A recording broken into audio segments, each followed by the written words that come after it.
أعوذ بالله من الشيطان الرجيم.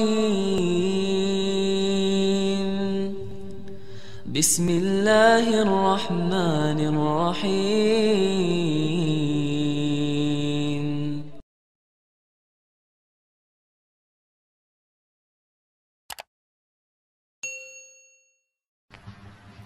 الله أكبر الله أكبر لا إله إلا الله والله أكبر.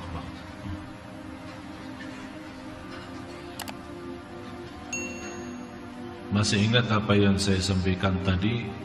Jadi inti dan hikmah daripada cubaan dan ujian adalah untuk kita berdoa. Allah mau dengar bisikan doa. Allah paling senang, suka.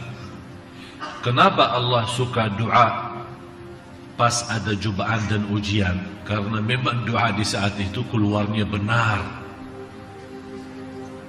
Sampai kita merasa sudah putus asa, sudah kita berikhtiar ke sana sini, ternyata seluruh manusia menutupi jalur dan pintu.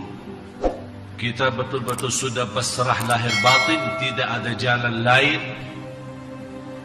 Kita bermunajat kepada Allah dalam keadaan betul-betul lagi butuh. Jadi orang itu bukan hanya saat senang, dia saat senang berdoa, tapi saatnya dia susah doanya luar biasa.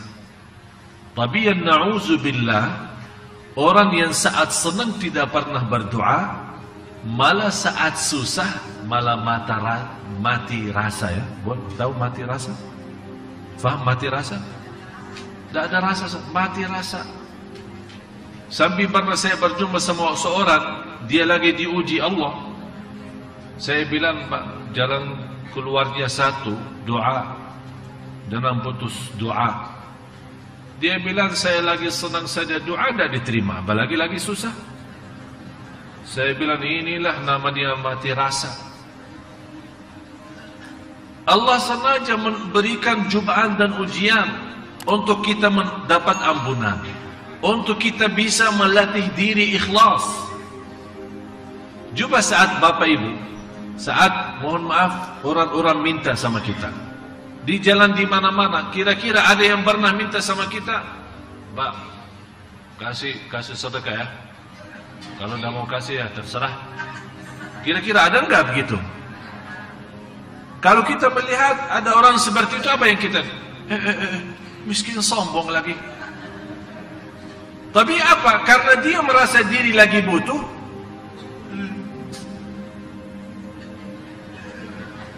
Padahal tak nangis, pura-pura nangis. Biar kita apa? Tersuntuh, bermacam-macam ucapan, bermacam-macam. Sampai kita berapapun tidak apa-apa, yang penting dia bisa dapat. Dengan keyakinan dan harapan dengan cara ini bisa menyentuh perasaan kita. Malah yang luar biasa itu terjadi sama saya. Pernah waktu saya naik taksi pas lampu merah, kemudian saya perhatiin ada anak-anak lagi jalan dari mobil ke mobil, mobil ke mobil. Terus di sebelah mobil saya ada satu, di sebelah taksi ada satu mobil, anak itu berdiri di situ. Terus dia megang ada satu apalah bahasa Indonesia, tidak faham saya. Hah? Litrikan ya. Terus tok-tok sambil nyanyi ya, lagu-lagu Indonesia. Begitu dia pindah ke taksi, dia mulai dengan lagu Indonesia. Begitu dilihat, fokusnya melihat, oh ini orang Arab. Tala'al badru. Langsung rubah. Dia sampai saya bilang, orang miskin pintar. Sampai dia bisa betul-betul ini dilihat, ini orang cara Arab ya. Malah ada yang luar biasa. Pas saya keluar dari Masjid Sunda Kelapa, dekat-dekat sini di Cikini, ketemu satu orang miskin. Begitu lihat saya, folos. Saya bilang, orang-orang bisa bahasa Arab lagi. Kenapa seperti ini? Inilah cara, sistem agar menyentuh perasaan dan menarik perhatian. Allah subhanahu wa ta'ala saat menuji kita, ini termasuk salah satu cara Allah supaya kita bisa mengeluarkan doa dengan indah, dengan ikhlas. Coba bayangkan Bapak Ibu, kalau buah zaitun, tahu buah zaitun? Direpes di alat, karena ada alatnya khusus. Untuk apa? Direpeskan dan apa? Untuk apa? Keluarkan apa? Seindah dan semanis minyak zaitun. Begitu juga buah di jus dimasukin dalam alat apa? Untuk apa? Dikeluarkan semanisnya jus, bermacam-macam, ya. Begitu juga manusia. Begitu Allah menguji manusia, untuk kompres manusia, untuk mengeluarkan apapun yang termanis dalam hatinya. Apa yang termanis dalam, sebagaimana minyak zaitun keluar dari dalam buah zaitun, jus yang manis keluar dari dalam buah yang manis, begitu juga saat kita diuji, sampai kita betul-betul sempit, sampai putus asa, sampai sudah merasa tidak punya harapan apa-apa, apa yang keluar dari hati kita? Ikhlas, cinta, penuh harapan. Tidak ada selain Allah yang maha menolong. Inilah manisnya yang Allah cari. Manis yang tersembunyi, yang selama ini saat kita serang tidak pernah keluar. Memang ada manusia tidak pernah keluar keindahan dan manisnya yang tersembunyi dalam hatinya, kecuali kalau diinjak. Mohon maaf bahasa kita, ya, kalau diinjak baru keluar manisnya. Oleh karena itu Bapak Ibu, latihkan diri saat Anda senang, bisa mengeluarkan segala manisan yang ada, karena Allah maha kaya dan Allah maha terpuji. Allah paling senang dipuji. Kalau kita diberikan segala pertolongan oleh seorang manusia seperti kita, tapi selalu saat kita minta tolong dia, selalu dia bantu. Apapun yang kita butuh dia kasih, apapun yang kita minta dia berikan. Kira-kira saat kita sempat puji dia, mau enggak? Siapa yang tidak mau? Karena kita tahu ini sebuah kewajiban, orang ini selalu bantu, padahal manusia sama-sama manusia.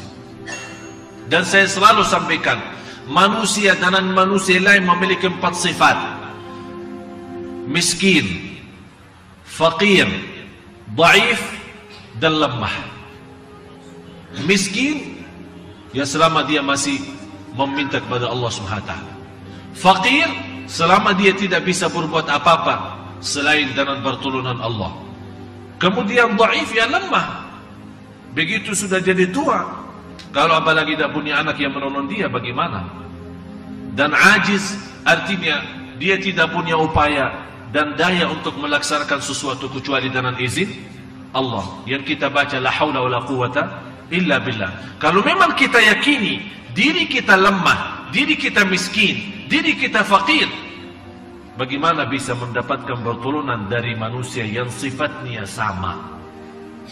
Oleh karena itu, kalau kita lemah, berarti kita mencari yang maha kuat. Kalau kita fakir, kita mencari yang maha kaya. Kalau kita miskin, kita mencari yang maha mulia. Kalau kita tidak punya upaya, kita mencari yang maha kuat. Itu semua hanya Allah subhanahu wa ta'ala. In yasha' yudhibkum wa ya'ti bi khalqin jadid. Bagi Allah menghabiskan seluruh makhluknya dan menciptakan makhluk yang baru, sangat sederhana dan sebentar.